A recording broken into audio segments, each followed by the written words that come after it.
needs to wait for NFL free agency when you can retool the offensive line in the trade market? And that's exactly what the Chicago Bears have done here this week. Welcome into the Bear Report podcast. I'm Steven Johnson. He is Zack Pearson. And Zack, it has been a wild 24 hours. I don't think there were a lot of people thinking this was going to occur, but Ryan Poles, Ben Johnson, the rest of the Bears front office wasting zero time in making it well aware that they are going to be aggressive with the offensive line market, going through maybe not the most practical means to fix a very porous issue with what this team was a year ago. Yeah, I mean, not only the Bears, but it's been a pretty busy NFL day today. I mean, we're 1 week from the official quote unquote start of free agency. The legal tampering period begins Monday. The free agent, it's just, yeah, it's a wild day, and I hope they're not, I hope they got some news saved for us, both the Bears and the NFL. But, regarding the Bears, yeah, man, I mean, it's the biggest issue for the Bears on offense. You and I have talked about it. They needed 3 new starters, potentially 4, depending on Braxton Jones. And they went out and they traded for 2 guys that are going to come in and start, or at least their cap situations tell you that they're going to come in and start right away. They gave up a 2026 4th rounder for Joe Thuney, and then they gave up a 2024 6th rounder, or 2025, 6th rounder for Jonah Jackson, and now they got 2 guys that can play on the interior, and here we go.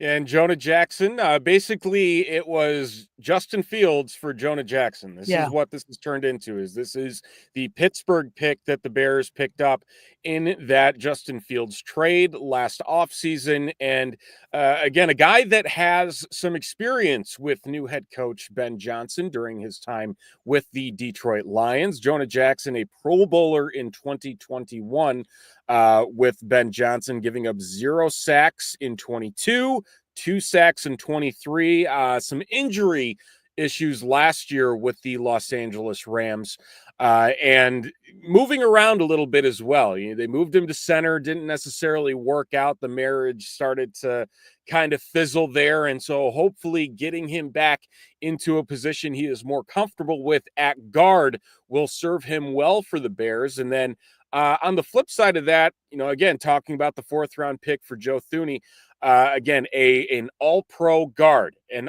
a multi-Super Bowl winning guard, a veteran presence, a little bit older, 32 years old, but should be a solid anchor there. He is under contract for another year, and then will be an unrestricted free agent next year. So the question now becomes, do the Bears re-sign him, renegotiate the contract, try and move those cap numbers around? Because, not only have the Bears been able to, shore up in very quick time 2 must-have positions this offseason, they have also dedicated a lot of money to these 2 gentlemen that are going to be obviously starting on the offensive line as well. Over $30 million in cash per year between these 2. Guaranteed money not as high, but you'd have to imagine that we're looking at some contract restructuring as the next step regarding both Jackson and Thuney with the Bears. Yeah, I would say it makes a lot of sense to extend Thuney. You don't trade for a guy with 1 year and not have plans to extend him. I know they did that with kind of Keenan Allen, but it's a little bit of a different situation here. The offensive line is a big need. He's got a veteran presence. He's won 2 Super Bowls with the Patriots, won 2 with the Chiefs. I believe he's only missed like 2 or 3 games in his career, something like that. Ideally, you want to extend him, kind of figure out that salary cap, clear up some more money if you can, get him at a good price, and, see where it goes from there. And then with Jackson, kind of restructure that a little bit, see what you can turn that into. And, hopefully these 2 guys they pan out. I don't have any problem with Ryan Poles trading draft picks. Obviously you don't want to trade number 10 unless it's a stud, guard, or, you're looking at, a future Hall of Famer, or all consistent All Pro. But I have no problem. Like the 6th rounder in this year is not that big of a deal.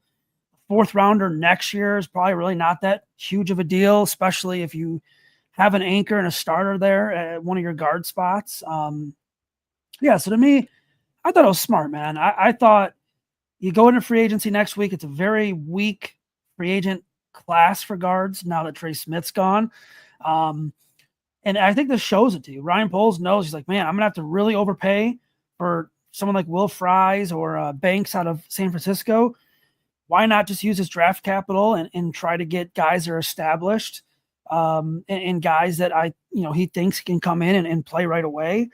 I like the approach. I think it's a smart approach. And I'll say this, like, I don't know if you agree with this or not, but I don't think this means they won't draft an offensive lineman at number 10. You know what I mean? Like, I think you can never really have enough offensive linemen because, like I said, dude, Joe Thuney is what, 33, 32? He's going to be 33 in November. You got to still have another plan, and maybe someone draft like Will Campbell. If you're looking at a guard, Tyler Booker maybe from Alabama, Kelvin Banks from Ohio or Texas. He'd be, the tackle prospect you'd be looking at. Kid from Missouri who's shooting up the board. I'm blanking on his name, but yeah, I mean, I don't think this takes away from their draft plans. Now, I do think it's a little interesting. I think you can kind of go best player available now too. Like if you have a defensive lineman that's higher than an offensive lineman or right there, like if it's, let's say 1A, 1B, maybe a lean defensive lineman. I don't know. But it really shouldn't take away from drafting someone like Will Campbell. Right. And there's a lot of athletic defensive linemen in this draft. Again, we had talked about this on the last episode about how the quality of player that you can get between 8 and 32, there isn't much of a difference. And you're kind of playing with a various set of landmines to that regard, especially when you talk about these athleticism type players that maybe haven't fully, been able to click into what they're able to do on the field. Obviously, Texas A&M, the edge there that had a fantastic combine, and you wonder, okay, 4.5 sacks. What more is going to happen there with him when he reaches that next level? When he clearly did not have much productivity at the college level.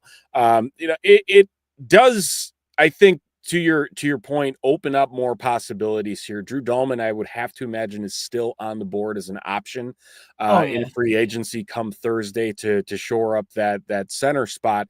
And really, like you mentioned, there's not much more that is available. It just isn't. And again, do you run the risk of paying top 5 money for some of these other guys that are coming off some pretty significant injuries, like Will Fries with the tibia, and he might give you top 10 to 15 value in terms of what he brings back on the field. And for the Bears to bypass that, and looking at Jonah Jackson's contract situation, he has $8.5 million guaranteed, nothing guaranteed in 2026.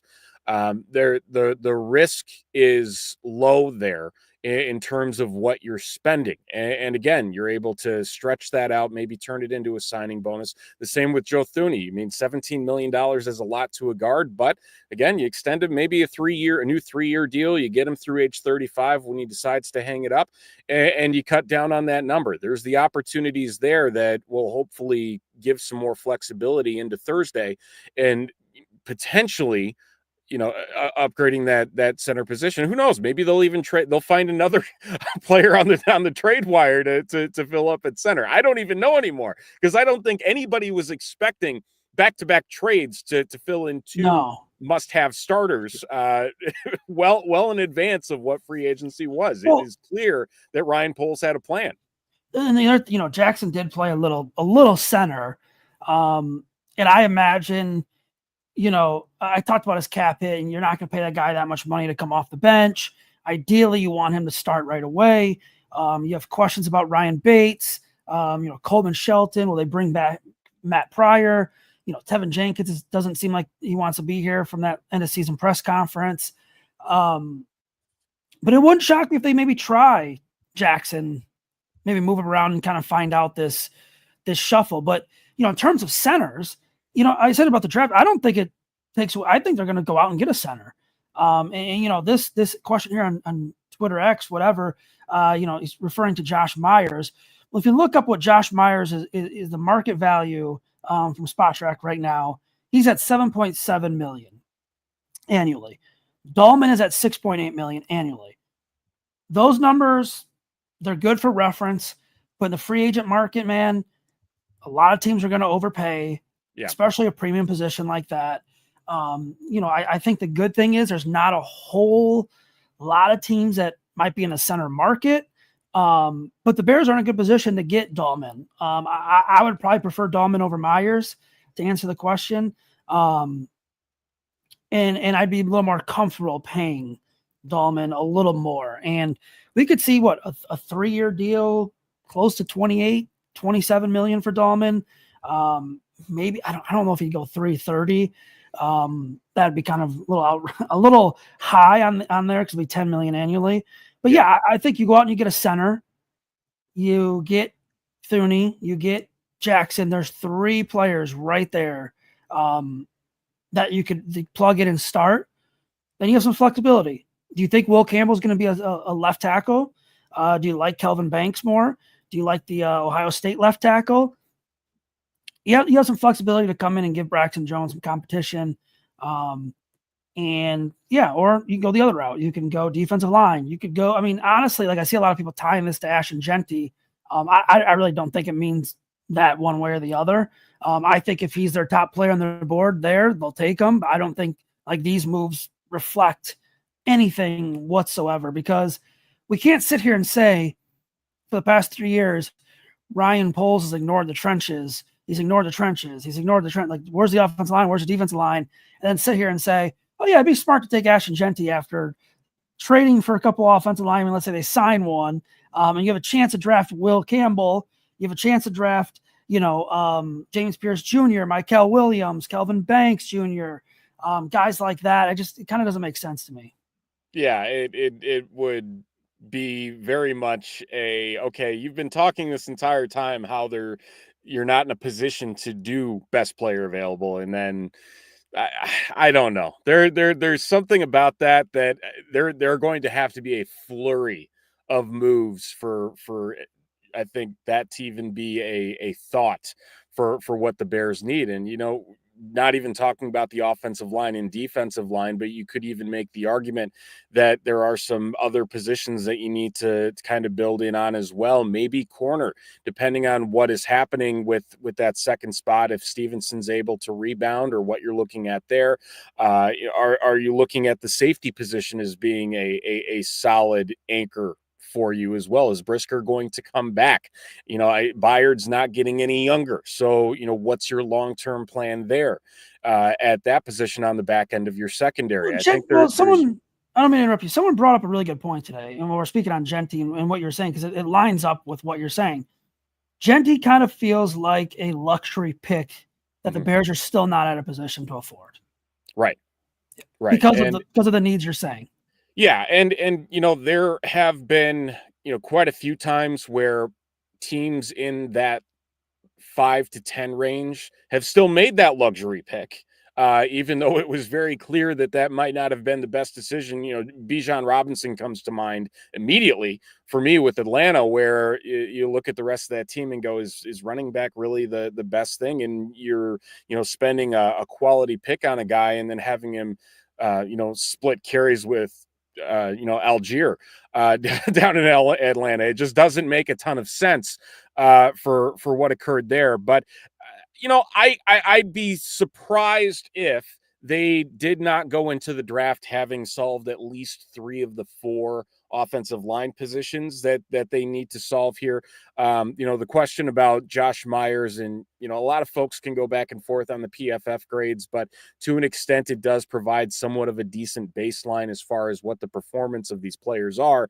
And he was 49th of all qualifying centers last year, 49th out of 64 centers. Meanwhile, Drew Dahlman, 4th out of 64 centers, significantly better in the run game. He was the 5th best run blocking center, 22nd best pass blocking center. And meanwhile, Josh Myers is 37th in pass, 54th in run. That's not a guy that I would want to bring in and say, hey, I feel confident about what's going on with the center position, and the fact that the communication needs to be there with Caleb and whoever is the Bears center in 2025, that Josh Myers is the answer to that. I'd feel more comfortable going after a rookie, honestly, with looking at what his performance has been.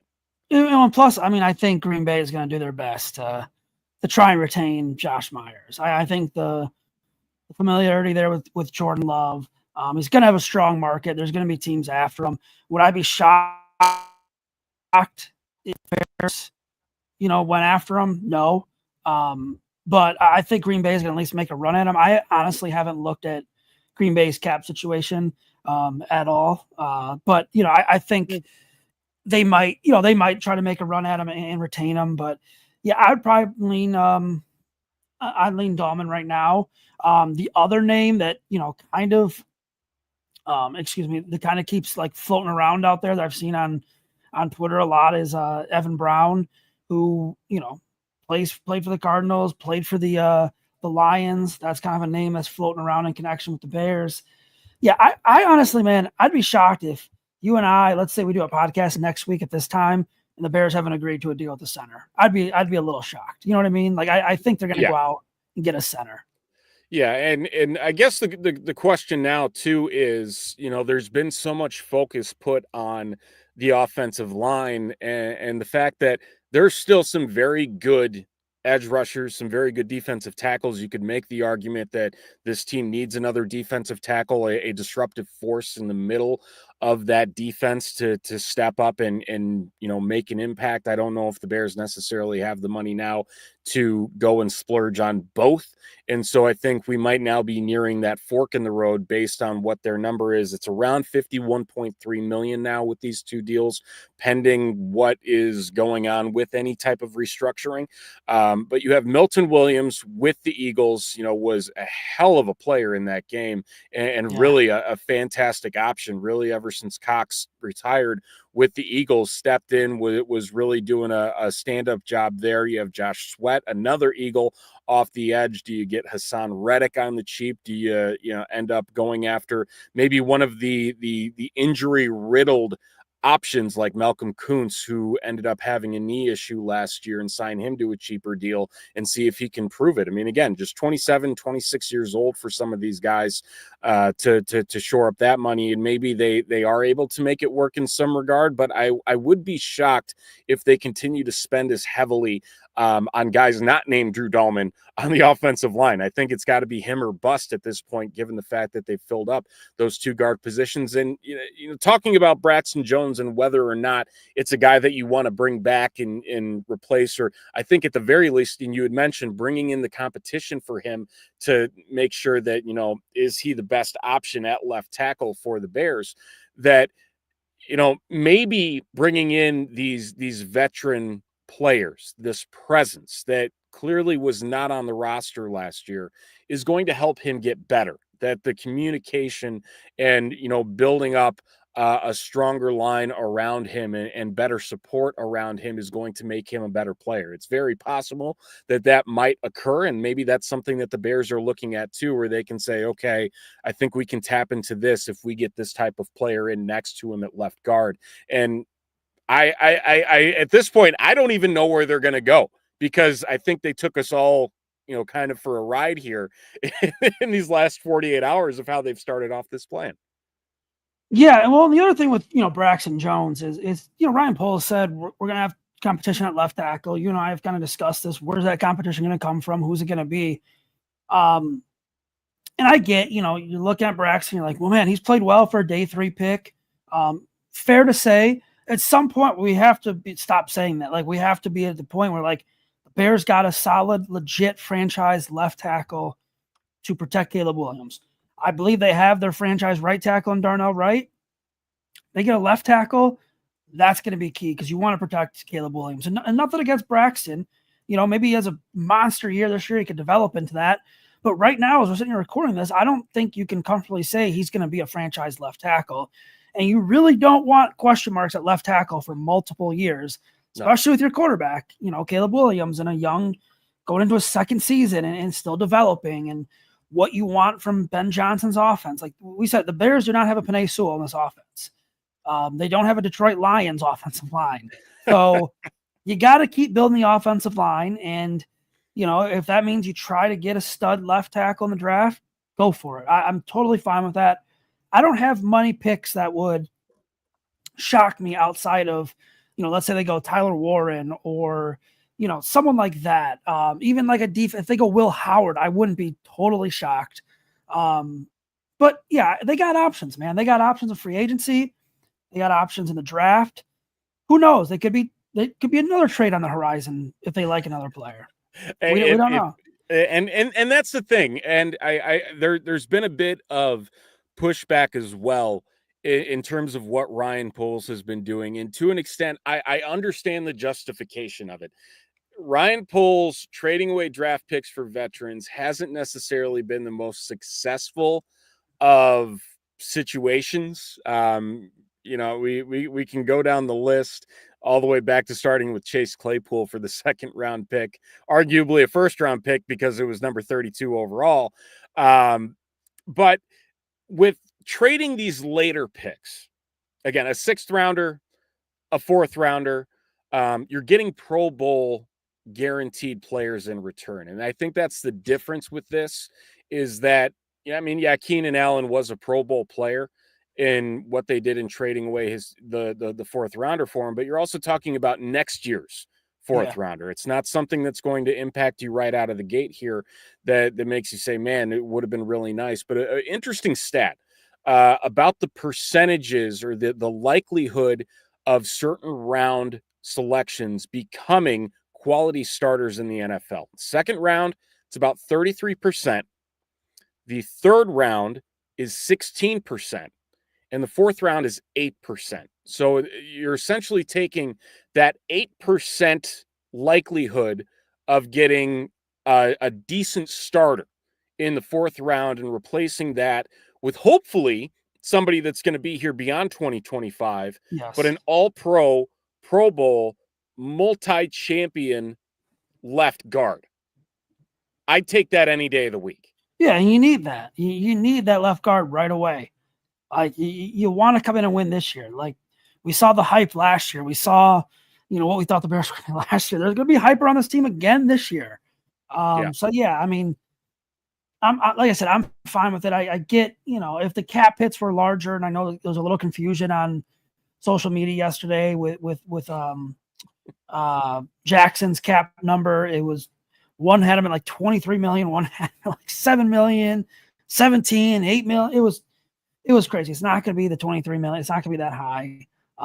So yeah, when we can go out and get someone like Joe Thuney, that's great for me. Or that's, in my opinion, that's great for the Bears. And I think, I keep seeing, when Kansas City's letting players go, they're on their, downslope. Kansas City freed up $16 million in cap space. They have the highest paid center in football. They now have the highest paid left guard in football with that tag. They're not in a great cap situation. No. You can free up space. They can move Patrick Mahomes. They can move Travis Kelce's money. But, you got to free up more space. And we actually talked about this last podcast. One of the moves could have been trading Joe Thuney and freed up, I think it was $16 million. $16 million. Yeah, it's a lot. And when you have Patrick Mahomes back there, the offensive line struggled in the Super Bowl. It's a little easier to kind of deal with it, but, they still want to shore up their offensive line. But it was a good move for me today.